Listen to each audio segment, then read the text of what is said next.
Hi, welcome to Saunders Sisterhood. This is a YouTube channel for people who are single and childless, not by choice. Today, we're going to talk about grief. This is our first video on grief, but won't be our last. Childlessness and grief is often something that can be overlooked by those around us. And for those of us who are experiencing it, it can be difficult to even identify that's what we're going through. So I'm going to talk a little bit about what makes grief related to childlessness different than some of the more traditional ways that we consider or think about grief.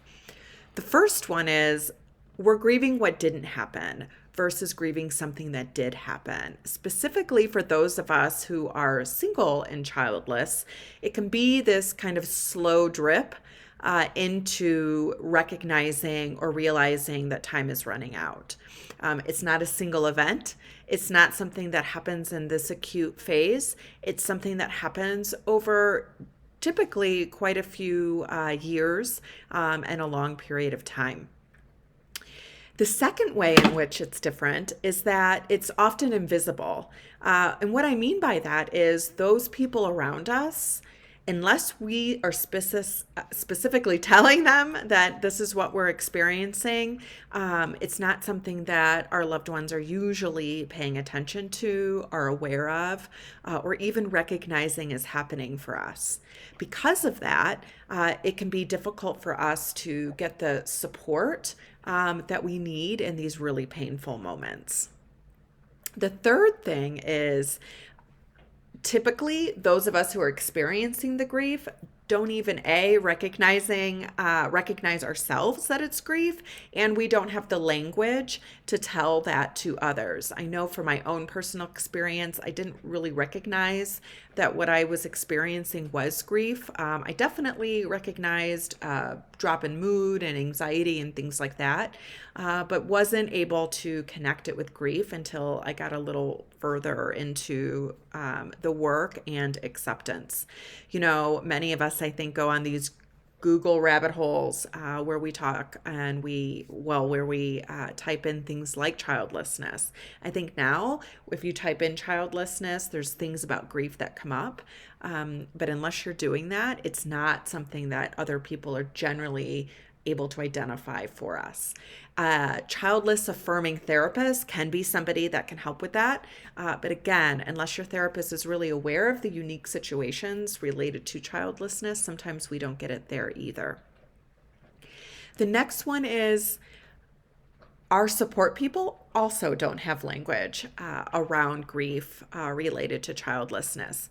So even if they do recognize we're experiencing something that's very difficult, or we're telling them and they want to support us, they don't always have the language themselves to be able to do that in a way in which we feel seen or validated, and don't always interpret that as somebody who just doesn't understand.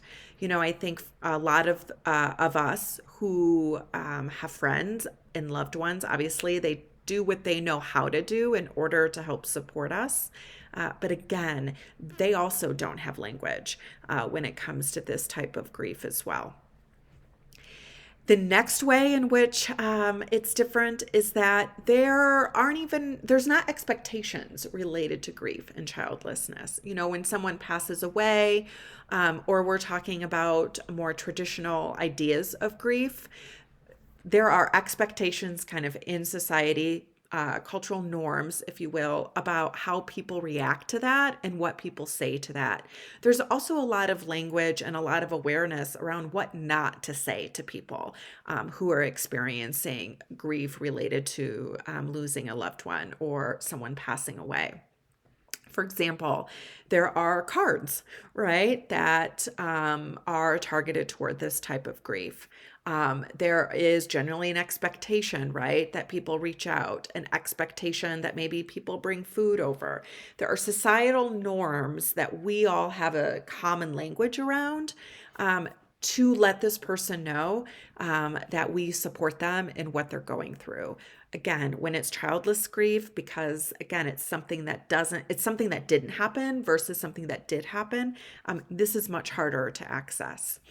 And then along those same lines, there's no traditions when it comes to grieving this loss. When we're talking about grieving a person who's passed away, there are funerals. There are traditions that people do on anniversaries. There's ways to mark this grief ongoing, even after, right, the actual death occurs. When we're talking about childlessness, we don't have any of this.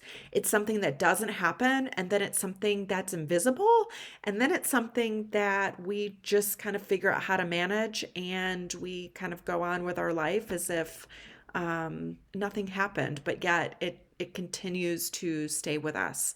You know, again, related to grief, there are triggers, there are anniversaries, all of those things that people are very aware of and acknowledge when you're going through that. Again, grief related to childlessness, it doesn't always, people don't always experience that, right? Going to baby showers or when your friends have children that are passing different milestones, right?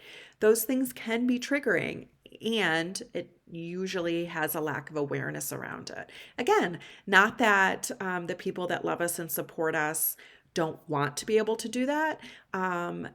There's just not that roadmap or that recipe to follow, right? Do I invite? Do I not invite? I don't want this person to be excluded, but I don't want this person to also feel like they have to come if it's too painful, but I don't know how to address it. So much gets left unsaid and can leave someone who's childless feel like they're grieving alone.